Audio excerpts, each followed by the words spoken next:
इतिहास अब बदलने जा रहा था जब दो बलशाली योद्धा आमने सामने खड़े थे। दुर्ग की वो काली रात और चांदनी तारों के नीचे खड़े दो महावीरों के बीच युद्ध आरंभ होने वाला था। छत्रपति शिवाजी महाराज के साथ खड़े तानाजी मालुसरे, येसाजी कंक और आबाजी को हिरडस पर फड़फड़ाता भगवा ध्वज लहराते हुए देखने की प्रतीक्षा साफ दिख रही थी। पर दूसरी ओर बाजी प्रभु हिरडस को अपराज्य देख रहे थे। शायद बाजी प्रभु ये बात समझ चुके थे कि छत्रपति शिवाजी महाराज के पावन कदम रोहिड़ा पर पड़ते ही किला म्लेच्छों से आजाद हो चुका है। पर बाजी प्रभु का काम था किले को आक्रमण से बचाना, और दुश्मन पक्ष में दुर्भाग्य से खुद श्री शिव छत्रपति थे। पर मराठे कभी झुकते नहीं। एक हाथ में दांड पट्टा और दूसरे हाथ में तलवार पकड़े अपनों के साथ युद्ध करने के लिए ये मर्द मराठा तैयार था। पर छत्रपति शिवाजी महाराज जाने जाते हैं अपने दूरदृष्टि के लिए। एकाएकी छत्रपति अपने भवानी तलवार को म्यान में रख देते हैं। ये देख तानाजी, आबाजी और येसाजी चौंक जाते हैं। किसी को समझ आ नहीं रहा था कि छत्रपति शिवाजी महाराज बिना तलवार से बलशाही बाजी प्रभु का सामना कैसे करेंगे। बिना हथियार छत्रपति बाजी प्रभु की तरफ जाने लगते हैं। सामने खड़े बाजी प्रभु भी बेचैन हैं, पर बाजी प्रभु कुछ बोल पाते इतने में छत्रपति शिवाजी महाराज बोले, बाजी, अपने बड़े भाई के सीने पर घाव करूं, इसीलिए हमें यह भवानी तलवार नहीं मिली है। नवयुवक राजा की मधुर वाणी सुनकर बाजी प्रभु अचंभित हुए। छत्रपति उन्हें समझाते हैं कि जिस कृष्णाजी बांदल ने आपके परिवार को खत्म किया, उसके लिए आप काम कर रहे हो। 12 मावल पर श्री शाहजी राजे का हक था। आप प्रजा के दीवान थे। कृष्णा जी ने न्याय से अधिक कर वसूल करके आपको भी दोषी साबित किया है। छत्रपति शिवाजी महाराज बाजी को समझाते हैं कि कृष्णा जी को मारकर वो इस प्रांत पर अधिकार जताना नहीं चाहते।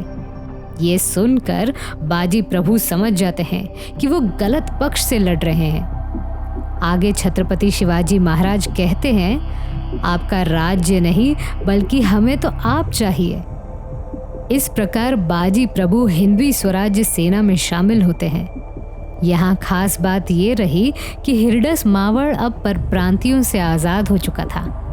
रोहिड़ा किला समेत बांदल सेना और बाजी प्रभु के छोटे भाई फुलाजी भी छत्रपति शिवाजी महाराज के साथ जुड़ गए। यहाँ हमें छत्रपति शिवाजी महाराज की रणनीति पता चलती है। उन्होंने पहले छोटे प्रांत को आदिलशाही हुकूमत से आज़ाद करवाया। जागीरों की आज़ादी से न सिर्फ हिंदवी सेना बढ़ने लगी, परंतु बाजी प्रभु जैसे महावीर स्वराज्य से जुड़ने लगे।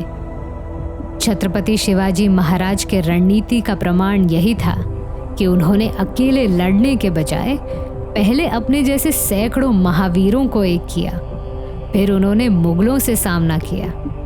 आज के युग में उनकी नीति कोई अपनाना नहीं चाहता।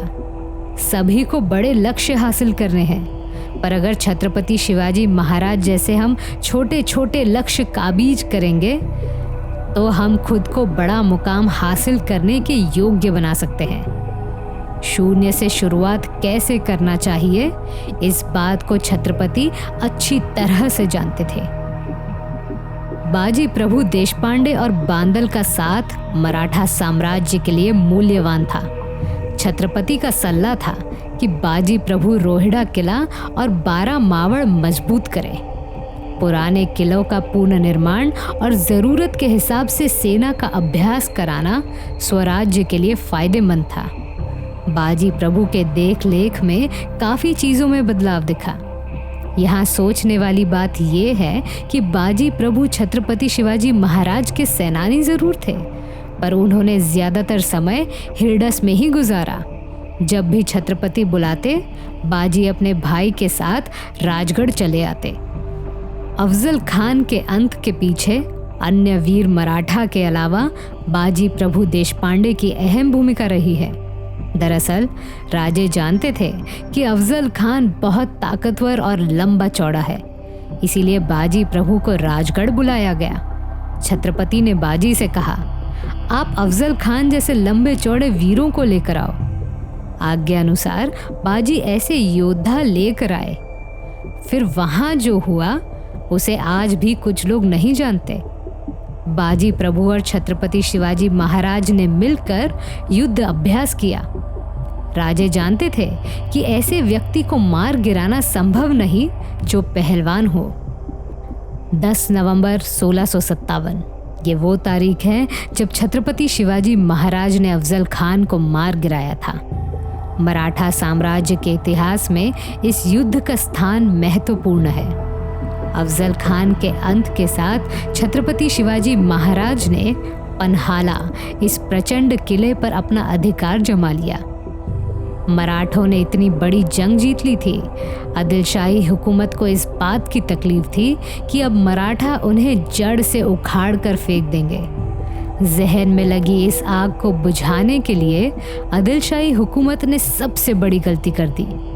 मात्र एक मराठा को पकड़ने के लिए उसने अपने सारे जाबाज सेनानी के प्राण दांव पर लगा दिए, जिसमें सिद्दी जौहर, रुस्तम जमान, फजल खान और सिद्दी मसूद जैसे सेनानी थे। फजल खान ये वही व्यक्ति था जिस पर छत्रपति शिवाजी महाराज ने दया दिखाकर छोड़ दिया था। दरअसल अफजल खान के अंत के बाद मराठों ने उनके सभी साथीदार और दोनों बेटों को पकड़ लिया था। बाद में छत्रपति शिवाजी महाराज द्वारा बंदी बनाए सभी लोगों को मान के साथ छोड़ दिया गया। युद्ध के बाद 18 दिन के भीतर छत्रपति ने पन्हाला जीत लिया और वहां कुछ दिनों के लिए रुक गए। हार इतनी बड़ी थी कि आदिलशाही हुकूमत ने बिना सोचे समझे अगली नीति बनाई। सिद्दी जौहर ने तुरंत ही पन्हाला घेर लिया। उस दौरान छत्रपति शिवाजी महाराज के साथ बाजी प्रभु और नेताजी पालकर जैसे वीर योद्धा थे। पन्हाला किला बहुत बड़ा था, इतना बड़ा कि वहां छुपकर बैठे किसी व्यक्ति को खोज निकालना बहुत मुश्किल था। सह्याद्री पर्वतमालाओं में बसा ये किला सिद्दी जौहर के लिए भी नया नहीं था, पर छत्रपति शिवाजी महाराज के आगे जाना हर किसी के लिए आसान नहीं था। चारों तरफ से मिली युद्ध की चुनौती से लड़ने के लिए छत्रपति तैयार थे। नेताजी पालकर की चालाकी के बदौलत मराठाओं ने दुश्मन सेना को चकमा देकर वहां से छत्रपति शिवाजी महाराज को बाहर निकालने के लिए रास्ता बना लिया। पर दुश्मन के भाग जाने की खबर मिलते ही आदिलशाही सेना विभाजित हो गई और महाराज को ढूंढने लगी। मराठा साम्राज्य के इतिहास में इस तारीख को कभी भुलाया नहीं जा सकता है। 14 जुलाई 1660 गुरु पूर्णिमा का दिन पन्हाला किले के नीचे घोड़खिंड नामक सिकुड़ा हुए रास्ते के एक तरफ छत्रपति शिवाजी महाराज और दूसरी तरफ बाजी प्रभु देशपांडे खड़े थे। राजे, आप यहाँ से निकल जाइए। जब तक बाजी जिंदा है एक भी दुश्मन घोड़खिंड पार नहीं करेगा। हम बांदलों की ताकत देखी नहीं है दुश्मन ने। ये सुनकर छत्रपति की आंखें भर आईं। वो उन्हें अकेला छोड़ना नहीं चाहते थे, पर बाजी प्रभु, फुलाजी और 300 बांदलों ने उन्हें यकीन दिलाया कि अगर छत्रपति को कुछ हो जाता है तो प्रजा उजाड़ हो जाएगी। बाजी प्रभु ने कहा, 1000 बाजी के प्राण गए तो भी ठीक है, पर एक छत्रपति का जिंदा रहना जरूरी है। आगे बाजी प्रभु कहते हैं, जैसे ही खेलना किला सर करोगे वैसे ही तोपों को 3 बार दाग देना। मैं समझ जाऊंगा कि आप सुखरूप पहुंच गए। बड़े भाई समान बाजी प्रभु की आज्ञा को छत्रपति मान लेते हैं। 300 मावड़े छत्रपति के साथ निकलते हैं और बाकी 300 वीर योद्धा घोड़खिंड लड़ने के लिए वहीं रुक जाते हैं। बाजी प्रभु देशपांडे के साथ उनके छोटे भाई फुलाजी देशपांडे, संभाजी जाधव, महाजी, राघोजी जाधव, गंगोजी महार और मोरे जैसे बड़े सरदार थे। इतिहास के पन्ने रक्त की स्याही से भरे हैं कि कैसे बस 300 मावड़े 4000 आदिलशाही सेना पर टूट पड़ते हैं। आदिलशाही सेना के लिए बाजी प्रभु ऊंचे चट्टान जैसे थे। कम से कम चौड़ी और ज़्यादा से ज़्यादा लंबी इस जगह पर 18 घंटे युद्ध चला। सिद्दी मसूद की सेना ने अपना पूरा जोर लगाया था, लेकिन बाजी प्रभु देशपांडे उनके सामने किसी चट्टान की तरह खड़े थे। एक हाथ में तलवार और दूसरे हाथ में दांड पट्टा लेकर बाजी प्रभु पूरे जोश के साथ मार्ग रोके हुए थे। उनका पूरा शरीर खून से रंग गया था। फुलाजी उन्हें समझाने लगे कि आप थोड़ा आराम करिए, पर बाजी हर वक्त एक जवाब देते, राजे अभी तक पहुंचे नहीं हैं, मेरा रुकना असंभव है। दुश्मन पक्ष में बात होने लगी कि ये राक्षस है। धीरे धीरे आदिल शाही सेना भी थक गई।